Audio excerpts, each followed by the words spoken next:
পৃথিবীর প্রথম আজান সেটা কে দিয়েছিলেন, কোথায় দিয়েছিলেন, আর এই আজান কোন দেশে শুরু হয়েছিল?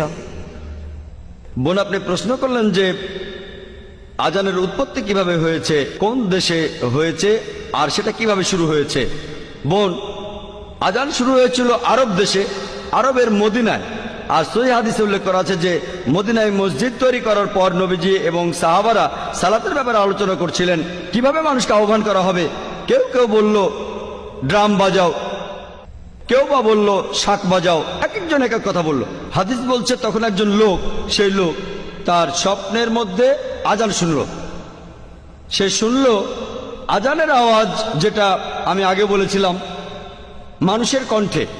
খবরটা তখন নবীজির কাছে পৌঁছে গেল, আর নবীজি বললেন সে যে কথাগুলো শুনেছে সেগুলো শুনতে খুবই ভালো লাগছে, আর সালাতের জন্য মানুষ